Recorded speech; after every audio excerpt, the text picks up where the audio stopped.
Cricket तो हम सब लोगों ने खेला होगा उस मोहल्ले के खाली पड़े प्लॉट या ग्राउंड में। ठीक है। और उसी प्लॉट या ग्राउंड के आसपास एक ऐसा घर होता था जिस घर में अगर गेंद गई तो समझ लो इसकी भैंस की आंख, गेंद जो है वो गायब हो गई। बात तो सही है। घर में गेंद जाती थी भाई साहब, गेंद नहीं मिलती थी। और उस जगह पर खड़ा हुआ फील्डर जब गेंद लेने के लिए जाता था उस घर में, तो उस घर की औरत उस लड़के को देखते ही कहने लगती थी, अरे सर पे गेंद पड़ी है, गोमड़ा पड़ गया, इनके मर जाएं, पूरा दुनिया जहां छोड़ के यहीं खेलने आएंगे, यहीं अपनी अपनी कब्रें खुदाएंगे। तो जो लड़का गेंद लेने जाता था वो उस औरत की गाली सुन के भाई साहब ऐसा भागता था वहां से, कहीं ऐसा तो नहीं कि गेंद ज्यादा ही जोर से लग गई।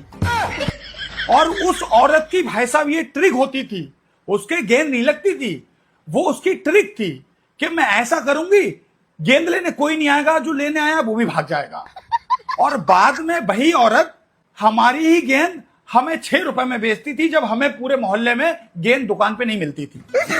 और कभी कभी तो भाई साहब मजबूरी में उस घर के एक बच्चे को क्रिकेट में खिलाना पड़ता था कि गेंद जाएगी तो ये ले आएगा। बात तो सही है। लेकिन भाई साहब वो लड़का भी बड़ा शातिर होता था, दुआएं मांगता था मेरे घर में गेंद जाए, और गेंद चली जाती थी तो घर में जाता था और लौट आता था और हमसे कहता था, यार पापा बहुत नाराज हो रहे हैं, छोटा वाला भैया बाल बाल बचा है, उसके सीने पे पड़ती गेंद, पापा बहुत गाली दे रहे हैं।